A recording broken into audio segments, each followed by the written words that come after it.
Hello, everyone. This story comes from the Reddit HFY page. Their Avatar is Death by Jochemjong, read by Distracted by Books. Links are in the description. All sapient species have an avatar. Not a god or a creator, but something else. A being born not of divine power, but of a collective soul. A manifestation shaped by shared experience, identity, and understanding. An avatar is a guardian of sorts, formed by the unconscious mind of an entire species, standing with them in moments of strife, suffering, and triumph. They are always known to their people and are often the first trace detected of any newly discovered species. Their power radiating out into the infinite like a beacon. Except for one. Humanity. Humanity was the first species to ever be discovered on their own, not by the power of their avatar. Even more strangely, no avatar had ever been detected for the primitive humans. Countless attempts had been made, but none had anything to show for it. To the supreme hierophant of the Binturix Dominion, this was not a mystery to solve, but a weakness to exploit. Warships hung in symmetrical formation, ready to warp to the Sol system. Within the flagship, Supreme Commander Tovak stared at the hologram of Earth. He didn't see a blue marble suspended in the void. No, he only saw a people no better than mere beasts, lacking the sapience to form even the faintest whisper of an avatar. Tovak turned to speak to his bridge crew, but froze. A human stood on the bridge. It hadn't been there a moment ago. Nothing had signaled its arrival. No transporter hum, no alarm, nothing. And yet, there it was, as if it always had been there. The figure was utterly unremarkable. Neither tall nor short, neither masculine nor feminine, neither old nor young. Its clothes were bland, and its face was equally indistinct. Tovek tried to identify any singular trait, but whenever he focused on any one aspect of this figure, all others faded from memory. "Leave," the human said. Its voice was soft, unthreatening. It wasn't a plea, not a command either, just a word, hanging in the still air of the bridge. Tovak reacted instantly, drawing his sidearm and firing. But the human was no longer there. In the mere moment it took for Tovak to draw his sidearm, the figure had simply vanished. The figure had stood there as if it had always been there. And now it was not stood there. Now as if it had never stood there. A bolt of plasma scorched the wall. Officers turned in alarm as Tovak's grip tightened on his weapon. "Scan the bridge," he barked. "Sir?" one of his lieutenants asked, hesitant. There's nothing here." "Do it!" Tovak shouted angrily. "Scans complete, sir. No life signs other than us," another reported. Tovak growled to himself as he struggled to remember why he had fired his weapon. He struggled even to remember having the memories of what he had tried to fire at. The only thing that remained in his mind was a single word: leave. Perhaps it had been pre-battle tension, a trick of the mind. Tovak shook his head as he holstered his sidearm. "Forget it," he muttered. "It is time." He stepped toward the command dais, hand outstretched to activate the orders. Except his fingers passed through the controls. A sound behind him drew his attention, impossibly quiet, like the idea of a whisper. He turned to look, only to see the same human he had seen before, standing there again. Except something was different about it now, or maybe he was only just now feeling it. The human was not more distinct. If anything, it seemed even harder to remember, but its presence pressed on the space around it. A sense of loud silence, muffled by a silent scream. A sense of a collapse, of all might have beens into one unchangeable was. Instinctively, Tovak stepped backwards, only to notice his body was not following him. His body was stood still, collapsing with an impossible slowness, as time seemed to have all but frozen. Tovak returned his attention to the human. "What are you?" he whispered. The human tilted its head. It looked as if it had never considered the question before. "That is an interesting question. The ceasing of breath, or perhaps thought?" It paused for a few moments. "No, cessation is ending, and these things do not end. They simply change and transform." Another pause. "Then perhaps the absence of life?" "No, absence implies a void, but life leaves behind echoes. You wouldn't describe a rock as dead just because it is not alive." Tovak's breath came shallow and fast as the realization dawned on him. A being that both was and was not. A being that had never considered its own existence until prompted. A being of immense power. You're their avatar?" It didn't answer, but it didn't need to. Tovak knew it was the avatar of humanity. It was death. "What kind of people," Tovak rasped, as if the words did not want to be spoken, "would manifest death as their avatar?" Death looked at him curious. "I've never asked myself that."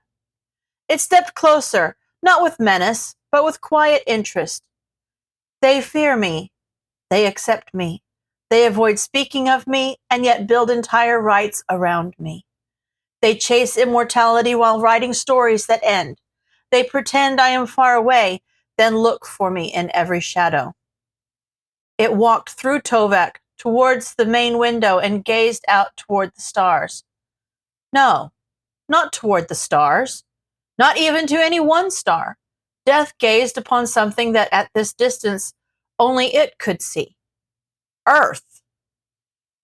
They seek to delay their end, yet honor it all the same. They mourn and celebrate, grieve and rejoice. They understand in ways subtle and profound that to live is to also end, and still they live. Death closed its eyes and lowered its voice, speaking softer than silence in countless voices all at once. "By the sweat of your face you shall eat bread until you return to the ground, for out of it you were taken. You are dust, and to dust you shall return. Remember, Caesar, thou art mortal. Life is short, and shortly it will end. We bones, lying here bare, await yours." The voices unified once more as death opened its eyes. "Memento mori." Tovak was trembling. "But we looked for you. How were you hidden from us?" "You did see me. Even now I walk among my people, spectating the lives to which they cling so fiercely." Death responded before turning to face Tovak once more. "But you did not notice, for no one notices an ordinary face in a crowd. I noticed other beings like myself, avatars, I believe you call us, but I am not like the others. I do not announce my presence. I need not shine my essence into the infinite void like a lighthouse to guide my people. They guide themselves, and when they can no longer go on, I take them into my care." Death was now looking past Tovak, who turned to see a bright light behind him. Tovak's soul sang with the truth as the light enveloped every part of it. The Ascendant, avatar of the Vinterix, was coming. Reality shook at its arrival. The light folded into structure and created form from meaning. A form made of impossible angles and sacred symmetry. forged from the self-image of a species that knew itself to be perfect. To look at it was to feel one's insignificance written into the fabric of the universe. And Tovek's soul was gone the instant it arrived, drawn into the Ascendant's radiance, not by choice, but by truth. He was Vinterix, and Vinterix returned to itself. Death did not move to contest the Ascendant's claim on Tovek's soul. The Ascendant turned to face it, shining with divine certainty, its radiance flooding the space around them. But death was unaffected and undeterred. Death simply stood as the radiance was swallowed by a God-shaped hole in the fabric of existence. "You have overstepped," the Ascendant spoke, its voice ringing like a judgment etched into reality itself. "You reached beyond your kind. One of mine has followed by your hand." Death barely moved. Its voice, when it came, was quiet, like before, but something in it had sharpened. Not rage, but anger over a boundary crossed. "He sought to reap what is mine," Death replied. "He moved to claim the lives of those under my care. I do not take what belongs to you. Do not reach for what belongs to me. I will grant you the same warning I did him." The stillness around Death flared, a stillness like a shadow cast without light. Death's form had shifted ever so slyly, its eyes no longer as forgettable as the rest, replaced by a darkness that made even singularity seem bright by comparison. "Leave." Tovek's corpse hit the floor with a soft thud, drawing the attention of every officer on the bridge. Some rushed over to try and help before suddenly freezing in place. In an instant, every soul aboard every vessel in the fleet felt it. A whisper, a command cast from their very souls, from the Ascendant. "Leave humanity be." On Earth, on a crowded city street, a silent figure weaved through the rushing tide of faces. People hurried past, all preoccupied with the rush and chaos of their own lives, all unaware of the presence that brushed past them like a whisper. The figure smiled softly. No one saw it. No one would remember it. Yet throughout history, it had always been there. It had always been everywhere. It had always been watching as countless lives unfolded around it, each heartbeat a story it would one day hold. End of part 1. Part 2. Their avatar is death. The day the galaxy stood still. It had been an utter humiliation. Never before had the Vinterix called off an offensive, let alone against such an insignificant foe. The Dominion claimed that contrary to all evidence, humanity had an avatar, and it confronted them. A claim believed by none. Countless people had tried to solve the mystery of this species that had no avatar. No one had succeeded. No one had found any evidence of this avatar. So if the Vinterix wanted to claim otherwise, they would have to prove it. And so they would. But to the Vinterix, it was more than that. Their pride had been wounded. This inferior species had humiliated them. This mark on their perfection would not be tolerated. The Ascendant would drag this feeble excuse of an avatar into the light and break it for all the galaxy to see. For an avatar to aid its people in battle was nothing new, but for two avatars to fight one another directly was practically unheard of, most obviously because of the collateral damage. But the risks are far greater than mere destruction. An avatar is a manifestation of a people, and through this, it is bound to its people. If the death of a people means the death of their avatar, then the inverse must also hold true. Though it had never happened, if an avatar were somehow killed, theoretically, its people would suffer the same fate. An empty planet, just a bare rock, slowly circling its star in an uninhabited system.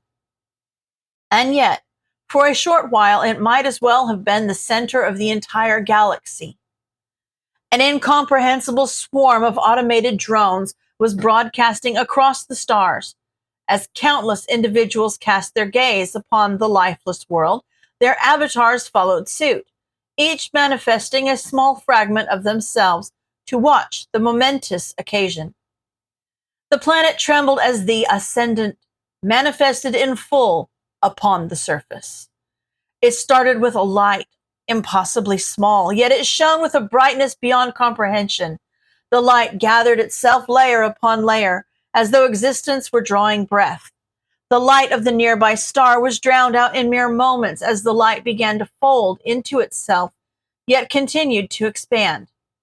Soon the divine light had gained form and physicality.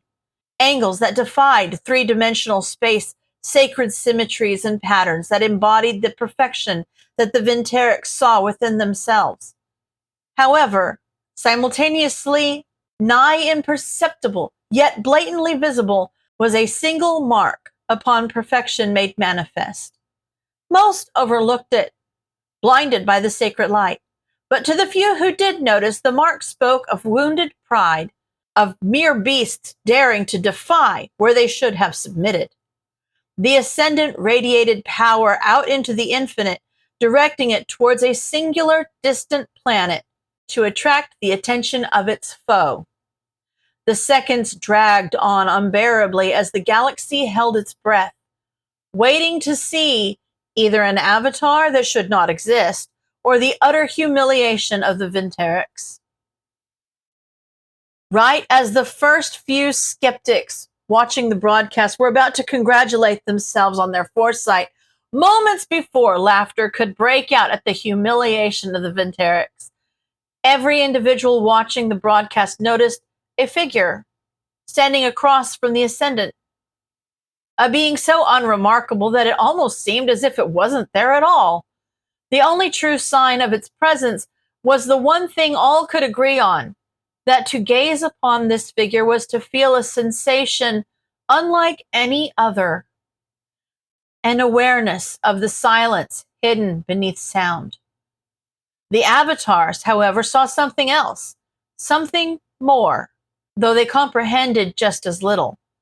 To the avatars, it seemed as if the vacuum of space had formed into a singular figure, though where the figure was but one, its forms were beyond counting. It was now known to the galaxy that the Vinterics hadn't lied, and though their words were vindicated, all knew that so far they had witnessed naught but the mere prelude to an event that would be written into legend before it could even conclude. Death, showing none of the grandeur typically expected from avatars, looked casually towards the ascendant, whose voice shook the foundations of reality with its power and presence. "You have sullied perfection." Death responded instantly, though it spoke calmly and without malice. All watching the broadcast heard its voice clearly, all hearing the words spoken in their native tongue. Then how could it have ever been perfect to begin with? Is it not the nature of perfection to be beyond any flaw, past, present, or future? "You dare!" Infuriated by the insult, the ascendant lashed out with a furious assault of pure radiant divinity. The lifeless rock both avatars stood upon shook and slowly began to crack. Some of the drones broadcasting the event shattered from the sheer power on display as the ascendant's fury seemed to echo off existence itself. Until suddenly the pressure lessened. Something about death had begun to change. Slowly, almost imperceptibly so. The undefinable form gained definition. Its voice now rang with a power that defied comprehension. It spoke no louder than before, but its voice quieted all around it, making it the only thing one could hear. Our first meeting left me with much to consider. though fortunately, there are plenty who would speak to me about any question I would selfishly ask. Soon, not only those present or watching the broadcast could hear it, but all those whose avatar was present. You and those like you. You all have your singular forms, yet I have many. Why? Death was silent for a few moments as it looked around at the avatars watching it. Perhaps it is for the same reason that I am what I am. My people agree on little. Perhaps the only thing that unites them is their understanding of the importance and inevitability of my coming. But death can come in many forms.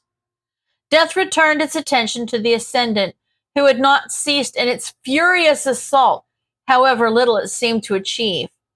Unfazed, Death simply continued to speak. A gentle custodian of souls, a parental figure waiting to welcome them to their new home, or perhaps, for those who would not accept the truth before them, a form for the one who retrieves those who will not come. As Death spoke, its form had continued to change, continued to become more defined. Across the galaxy, many realized suddenly that the figure was garbed in a plain and ragged cloak, bound with a simple rope, an old wooden hourglass hanging from its waist. Its head was covered by a hood that obscured its face in a darkness far greater than the mere absence of light. The only distinguishing feature visible beneath the hood was two pits of a somehow even greater darkness, holes in the vacuum of space located right where its eyes had been. And yet there was a strange light, one unlike any seen before or since. The entire system had plunged into darkness.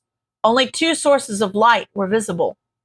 The first was the ascendant, whose divine radiance raged with unmatched ferocity against the stillness pressing in on all sides. The second was a long and curved metal blade, attached to a simple wooden pole held in skeletal hands. It seemed as if the blade were the only thing the nearby star could shine upon, the light reflecting from it only faintly illuminating its immediate surroundings, as if demonstrating how naught held more importance. Existence itself had cast the spotlight upon the blade. Some felt their gaze drawn to it, others to the eyes. All felt the same sensation, even avatars. Whether it was in the blade or in the eyes, all saw visions of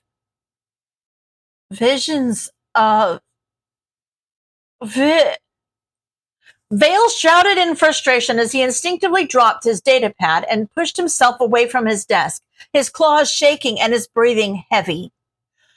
He was a keeper. It was his sacred duty to transcribe the history that he witnessed, capturing and conveying not just the factual events, but the spirit, the very soul of those events. He had done his duty flawlessly for countless cycles, and yet this one event, one of the greatest any keeper would ever have the honor to record, it was too much for him. He had known this would be difficult, that in watching back the footage, he would inevitably be subjecting himself to the same experience that had stopped the entire galaxy in its tracks. He had thought, perhaps foolishly, that he would have been able to power through it. He clenched his fists and took a deep breath, trying to steady himself as he was forced to admit the truth. He had been wrong. He stood up and walked to the window, hoping the tranquil view of nature would help calm his nerves. Staring out the window, his mind, knowing its duty, inevitably returned to the battle.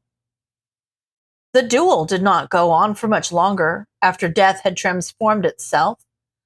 Its power was immense and, through the broadcast, reached across the entire galaxy. Even those that weren't tuned in to any of the broadcasts were not spared.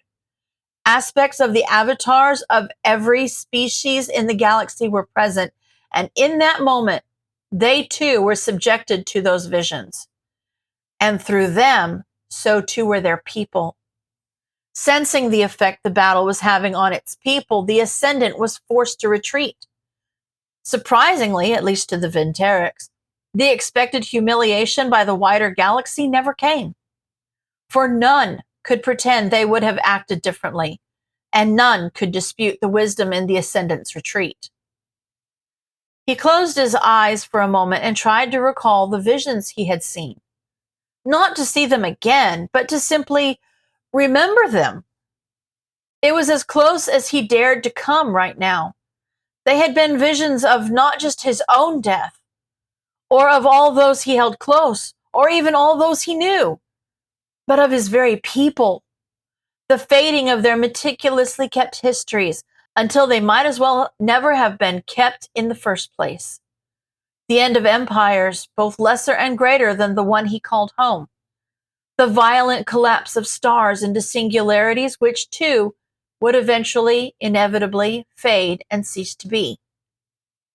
It was as if the visions had sought to prove the impotence of eternity.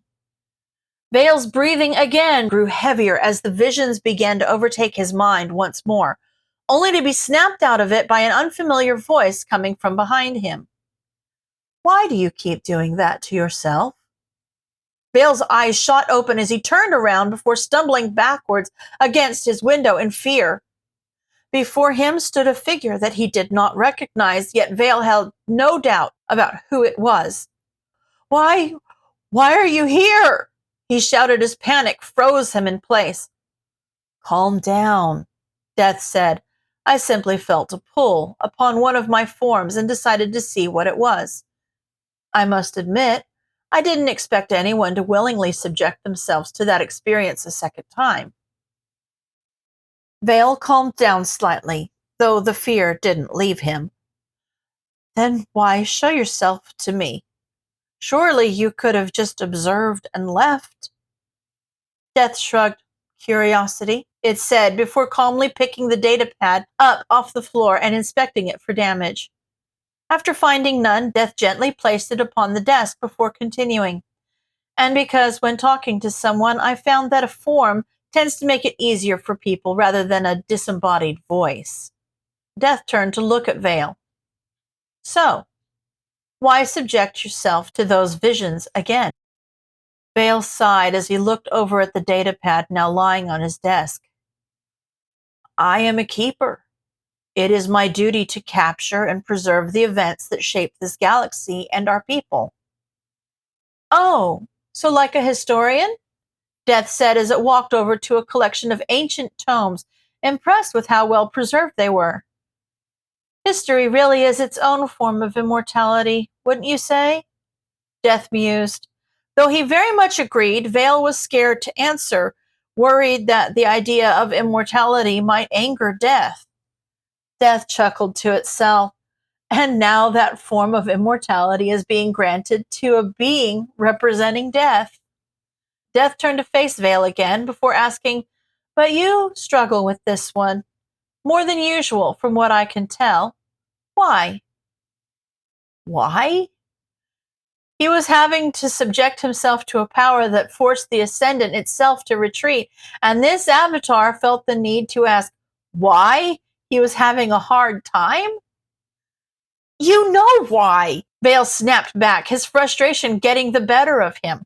Realizing what he just did, Vale was about to apologize when Death responded, I do. You're only looking at one side. Vale's eyes widened. Only looking at one side? Was he missing something? He rushed over to his desk and quickly grabbed his datapad as he asked, What do you mean, one side? Death smiled warmly. I doubt you were unaware of your own mortality before all of this. I doubt those visions showed you anything you didn't already know, that everything comes to an end eventually. Giving Vale a second to catch up with his notes, Death paused for a moment before continuing. But that is part of what makes life special, don't you think? Vale's claws froze as he pondered Death's words. The fact that our time is limited, it gives more value to the things we do with the time we do have. Meeting people, studying history. Death continued as it walked over to a picture of Vale and his family hanging on the wall. Spending time with loved ones. If there were no limit, if we could keep doing these things into eternity, they would lose all meaning and value, would they not? Silence reigned for some time until Vale looked up from his notes to ask Death a question, only to see that he was alone once more. Vale chuckled to himself as he sat down at his desk again. How could he have been so blind? Death wasn't simply showing its power in that moment. It was showing why the importance of its coming was perhaps the only thing its people could agree on. He could see it clearly now. History's soul resonating with his own as his claws moved faster and with more ease than they ever had. And once he was done, he was going to treat his beloved Sarah and their children to a wonderful day out. It had, after all, been far too long since they had done something fun as a family. End of story.